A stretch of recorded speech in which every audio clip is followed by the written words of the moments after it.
Hello students. तो next topic था हमारा सॉल्वेशन टेंडेंसी। ठीक है, विलायकन प्रवृत्ति। क्या होती है विलायकन प्रवृत्ति?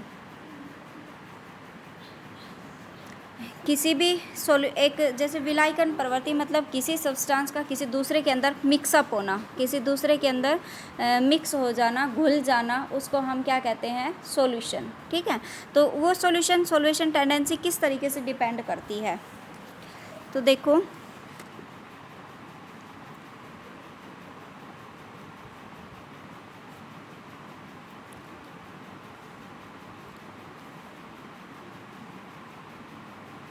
ठीक है, जैसे हमारे पास Na पॉजिटिव है और दूसरा क्या है? Cl negative. जब Na positive ion Cl negative ion के अंदर जब बिल्कुल घुल जाएंगे, ठीक है, तो अगर वो घुल गए तो हमारे पास क्या बन जाएगा? NaCl यौगिक बन जाएगा, है ना। तो हमारे पास सॉल्यूशन में दो चीज़ें होती हैं, विलयन में दो चीज़ें होती हैं।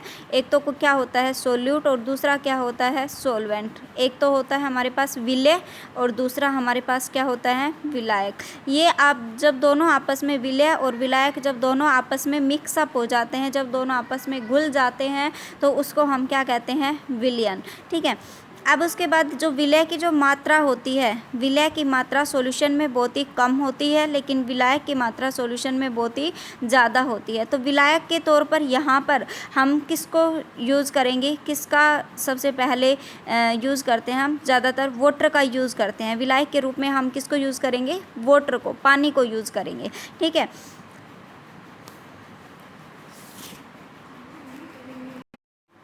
तो प्रथम तथा द्वितीय वर्ग की सभी धातुओं के हाइड्राइड अपने जलीय विलयनों में विद्युत चालकता प्रदर्शित करते हैं। मैंने आपको बताया था कि जो जलीय विलयन होता है वो क्या होता है? पोलर इन नेचर, ध्रुवीय प्रकृति का होता है, क्योंकि उसमें क्या बनते हैं? H पॉजिटिव और OH नेगेटिव, दोनों ध्रुव, दोनों पोल्स अच्छे से बन जाते हैं। ठीक है, तो ये ध्रुवीय प्रकृति का होता है। तो इसके जो हाइड्राइड्स होते हैं वो जलीय विलयनों में विद्युत चालकता प्रदर्शित करता है। किसकी वजह से? आयनों की वजह से। यहाँ पर आयनों की वजह से विद्युत चालकता उत्पन्न होती है। ठीक है, जिसका निर्धारण उनकी जलयोजन क्षमता द्वारा किया जाता है कि कौन से की जलयोजन क्षमता ज़्यादा है और किसकी जलयोजन क्षमता अधिक है। जिसकी जलयोजन क्षमता कम है वो बेचारा धीरे धीरे घुलेगा, और जिसकी जलयोजन क्षमता अधिक है वो बेचारा बहुत तेज़ी से घुल जाएगा। ठीक है, तो देखो, वह प्रक्रम जिसमें विलायक के अणु आयन से जुड़ जाते हैं तो उसे विलायकन कहते हैं। ये चीज़ें मैंने अभी आपको बताई है कि सॉल्यूशन के अंदर दो चीज़ें होती हैं, एक तो विलेय और दूसरा विलायक। विलायक की अमाउंट ज़्यादा होती है और विलेय की अमाउंट कम होती है। तो ये कहता है कि जिसमें विलायक के अणु आयन से जुड़ जाते हैं, इसका मतलब विलायक यहाँ पर कौन हुआ? वाटर हुआ। ठीक है, विलायक की जगह पर मैंने किसको यूज़ किया है? वाटर को यूज़ किया है। और ये को आयन से जब जुड़ जाते हैं, मतलब आयन जब वाटर के अंदर बिल्कुल मिक्सअप हो जाते हैं, तो उस प्रोसेस को हम क्या कहते हैं? विलायकन। ठीक है, तथा विलायक के रूप में जल हो तो उसे हम क्या कहेंगे? हाइड्रेशन। और यहाँ पर सॉल्वेशन टेंडेंसी के अंदर हम हमेशा सॉल्यूशन की जगह पर किसको यूज़ करेंगे? वाटर को यूज़ करेंगे। ठीक है, जलीय विलयनों में आयनों की उपस्थिति तथा उनकी स्वतंत्र गति विद्युत का चालन करती है। मैंने अभी बताया कि जो सॉल्यूशन है, जो विलयन लिया है, वो कैसा हो गया? जलीय विलयन हो गया। और उसमें किसकी वजह से विद्युत चालकता उत्पन्न होती है? आयनों की वजह से। जो आयन्स बने हैं ना, जैसे NaCl है। ठीक है, NaCl हमारे पास किस में मिक्सअप हुआ है? H2O में मिक्सअप हुआ है। ठीक है, तो NaCl जब H2O में मिक्सअप हुआ है, इनके लिए जो हाइड्रेशन स्फीयर बनेगा,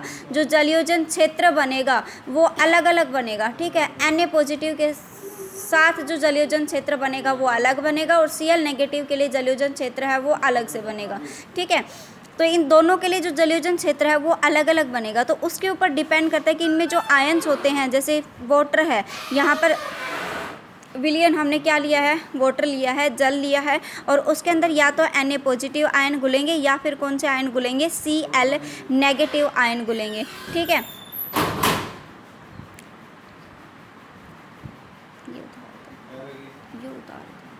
ये उतार दो बनना।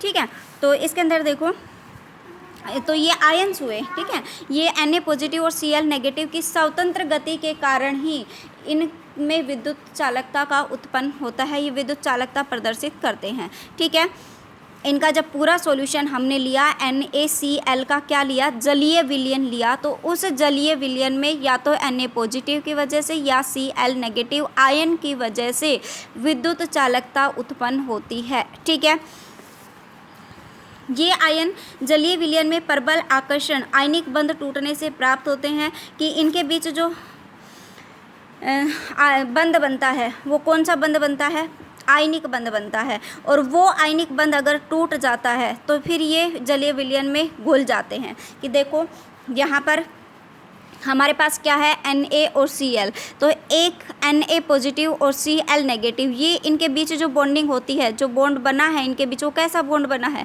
आयनिक बॉन्ड बना है, आयनिक बंध बना है। और ये आयनिक बंध जब इनका धीरे धीरे टूटेगा तभी तो जो Na पॉजिटिव है वो वाटर के ऑक्सीजन के साथ जुड़ेगा, क्योंकि वो वाटर की स्ट्रक्चर कुछ इस तरीके से होती है।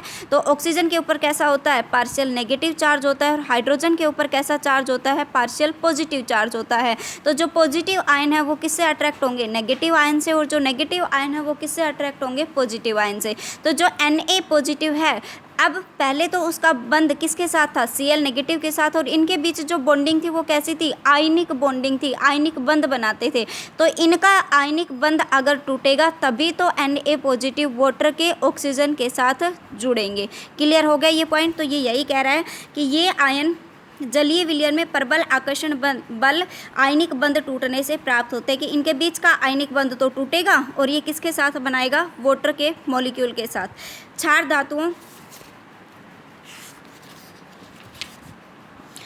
धातुओं में लिथियम आयन का आकार सबसे छोटा होता है, अतः यह माना जाता है कि यह कैथोड की ओर तीव्रता से गति करेगा।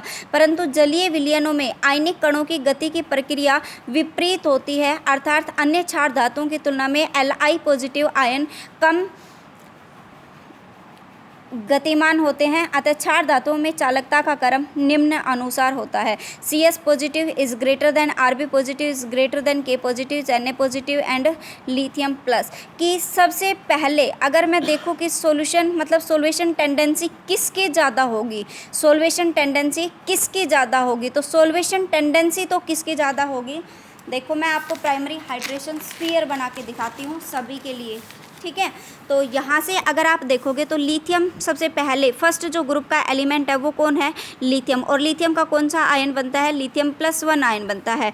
अब लिथियम की सॉल्वेशन टेंडेंसी या फिर सोडियम की, पोटेशियम की, रुबिडियम की और सीजियम की, दोनों चीज़ें अलग अलग है। तो मैं आपको बिल्कुल अच्छे से क्लियर कर रही हूँ, ये पॉइंट कंफ्यूज मत होना इसमें। तो एक तो होती है विलायकन की क्षमता, सॉल्वेशन की टेंडेंसी किसकी ज़्यादा होगी, कि कौन अधिक घुलेगा। ठीक है, अब यहाँ हमें पता है कि डाउन द ग्रुप जब हम वर्ग में ऊपर से नीचे आते हैं तो इनका जो आकार होता है वो क्या होता है, बढ़ता है। ठीक है, तो इसका मतलब आकार अगर बढ़ रहा है तो लिथियम का आकार सबसे छोटा है। तो लिथियम प्लस आयन का आकार सबसे छोटा है। और अगर इसका आयन का आकार सबसे छोटा है तो ये चीज़ मैंने पहले भी बताई थी, अगर आयन का आकार सबसे छोटा है तो मतलब उसके ऊपर जो इलेक्ट्रॉन डेंसिटी, जो इलेक्ट्रॉन घनत्व होगा वो बहुत ही अधिक होगा। और इलेक्ट्रॉन घनत्व अगर अधिक होगा तो इसका मतलब जो लिथियम पॉजिटिव है वो अपने चारों तरफ किसको अट्रैक्ट करेगा, वाटर के ऑक्सीजन मॉलिक्यूल को अट्रैक्ट करेगा, क्योंकि लिथियम के ऊपर कैसा चार्ज है, पॉजिटिव चार्ज है। और वाटर के ऑक्सीजन के ऊपर कैसा चार्ज होता है, पार्शियल नेगेटिव चार्ज से हमें क्लियर है। तो जो पॉजिटिव आयन है वो नेगेटिव चार्ज को अपनी तरफ अट्रैक्ट करते हैं। ठीक है, और अगर इसके ऊपर इलेक्ट्रॉन डेंसिटी बहुत अधिक है, इसका मतलब ये बहुत सारे वाटर मॉलिक्यूल को अपनी तरफ क्या करेगा, अट्रैक्ट करेगा। ठीक है, तो इसका जो हाइड्रेशन स्फीयर बनेगा, एक तरीके से मैंने मान लिया कि ये इसका क्या बन गया, जलयोजन क्षेत्र बन गया। और कौन सा बना है, पहला जलयोजन क्षेत्र, प्राइमरी हाइड्रेशन स्फीयर।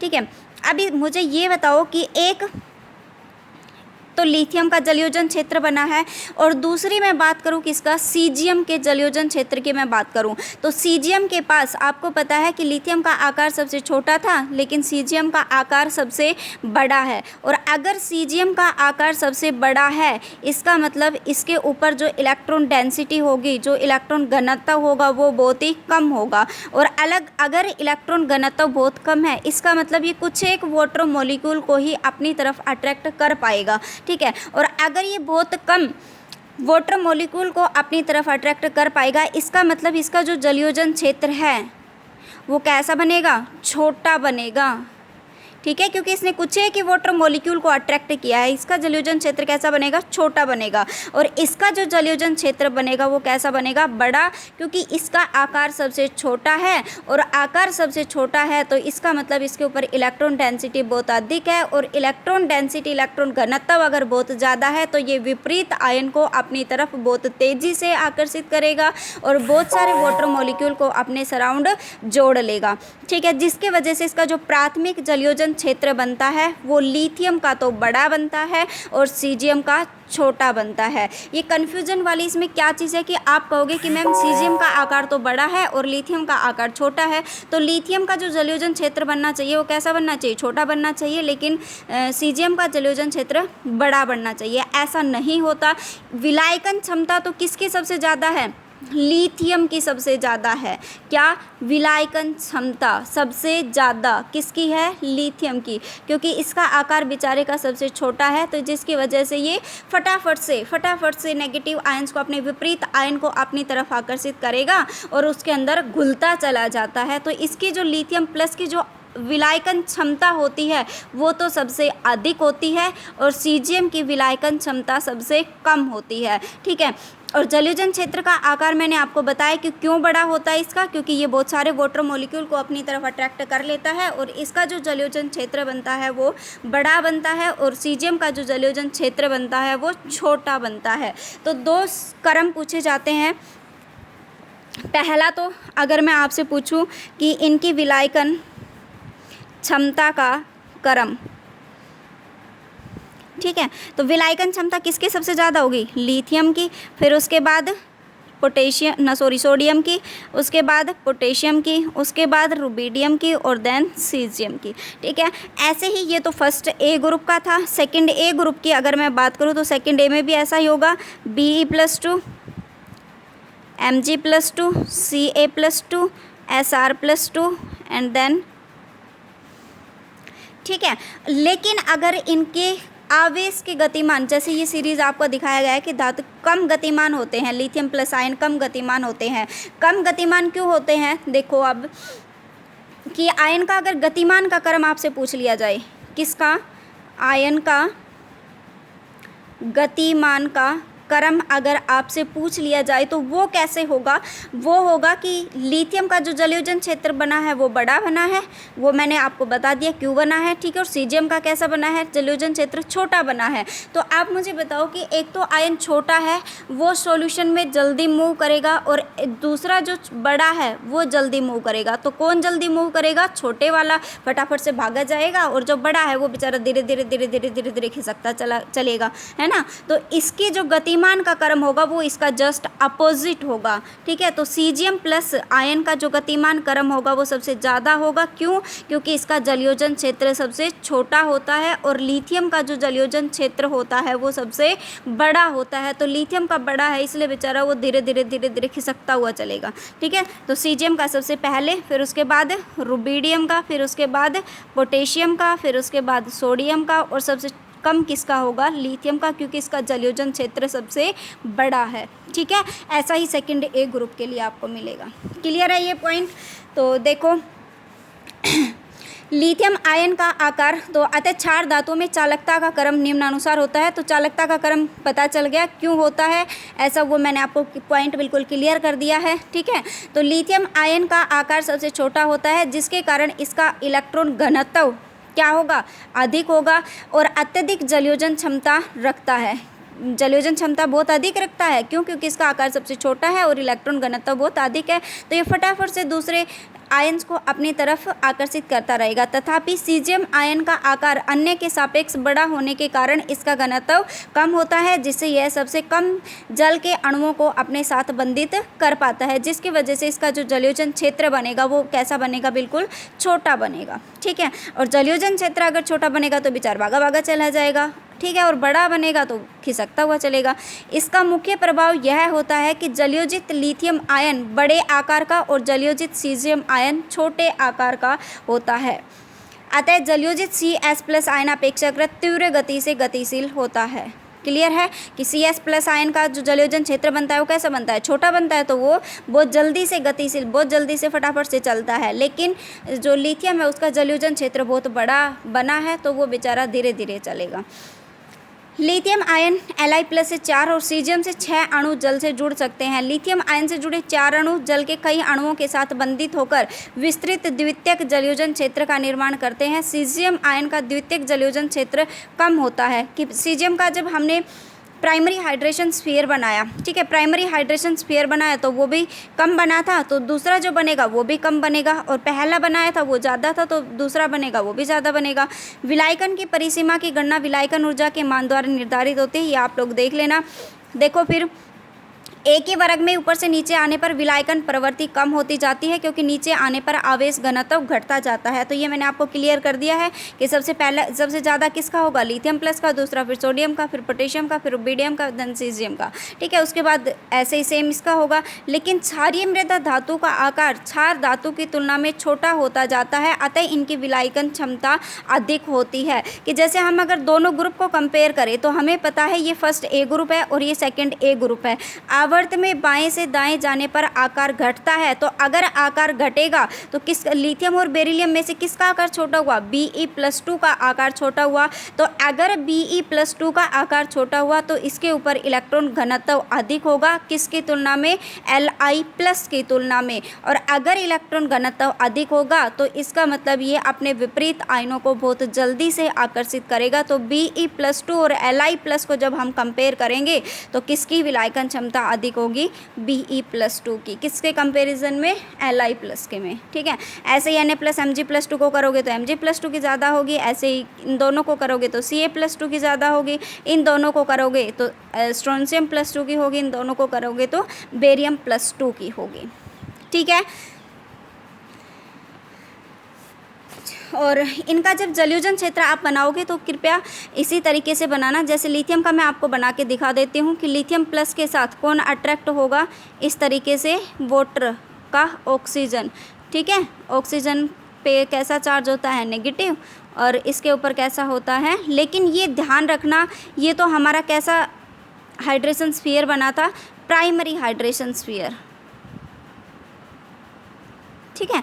ये कैसा बना है हमारा, प्राइमरी हाइड्रेशन स्फीयर, या इसको हम क्या बोल सकते हैं, प्राथमिक जलयोजन क्षेत्र, प्राथमिक जलयोजन क्षेत्र, ठीक है। और अगर इसका द्वितीयक जलयोजन क्षेत्र में बनाना चाहूँ तो यहाँ पर वाटर मॉलिक्यूल और वाटर मॉलिक्यूल के बीच में ही बनेगा। कि यहाँ पर जो H+ है ये किसको अट्रैक्ट करेगा, इसके पास कैसा है, पार्शियल पॉजिटिव चार्ज, और इसके ऊपर कैसा होगा, पार्शियल नेगेटिव चार्ज। तो एक हाइड्रोजन दोनों वाटर मॉलिक्यूल्स से अट्रैक्ट होंगे इस तरीके से, ठीक है। ये वाटर जो हाइड्रोजन है वो किससे अट्रैक्ट होगा, ऑक्सीजन से। तो इस तरीके से ये भी ऑक्सीजन हाइड्रोजन से, ये हाइड्रोजन, ठीक है, ये हाइड्रोजन ऑक्सीजन से। अपने विपरीत आयन से इनको जोड़ देना, ठीक है। अगर कोई पॉजिटिव है तो नेगेटिव से जोड़ देना, और अगर नेगेटिव है तो उसको पॉजिटिव से जोड़ देना। ये इसका क्या बन गया, द्वितीयक जलयोजन क्षेत्र। सभी से जोड़ देना भाई, ठीक है। आप अलग अलग कलर के पेन से बना सकते हैं उसको। तो ये हमारा जो टोटल बन गया, ये हमारे पास क्या बन गया, इसका द्वितीयक जलयोजन क्षेत्र।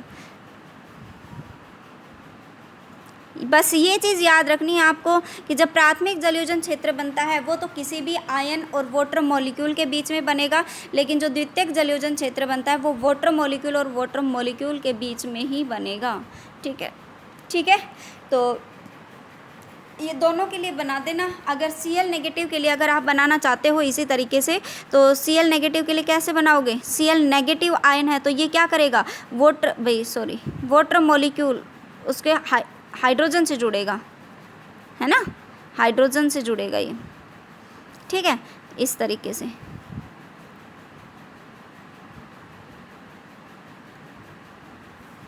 और ये जो दो हाइड्रोजन मिलके एक ऑक्सीजन एक वाटर मॉलिक्यूल का निर्माण करेंगे। ठीक है।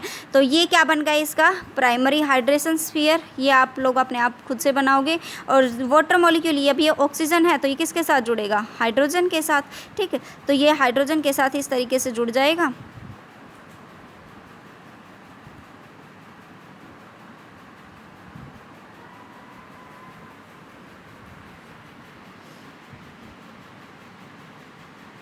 ठीक है, H2O बन गया ना, और ये भी H2O बन गया। तो ये इस तरीके ऑक्सीजन हाइड्रोजन के साथ, क्योंकि ये दूसरा वाला जो द्वितीयक जलयोजन क्षेत्र बनेगा सेकेंडरी हाइड्रेशन स्फीयर, वो किसके बीच में बनेगा, वाटर मॉलिक्यूल्स के बीच में, ठीक है। और ये किसके बीच में बनेगा, आयन और वाटर मॉलिक्यूल्स के बीच में, ठीक है।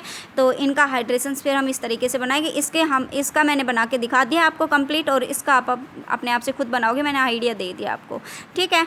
तो ये आपको अगर आपसे आ जाता है कि जलयोजन क्षमता का क्रम वगैरह बताओ, वैसे तो रीजनिंग टाइप के क्वेश्चन आते हैं, अगर 2-3 नंबर में अगर इस तरीके से पूछ भी लिया जाता है तो ये जलयोजन क्षेत्र आप बना के आओगे, बुक में नहीं बनाया हुआ है तो आप अपने आप से इसको बना लेना, ठीक है।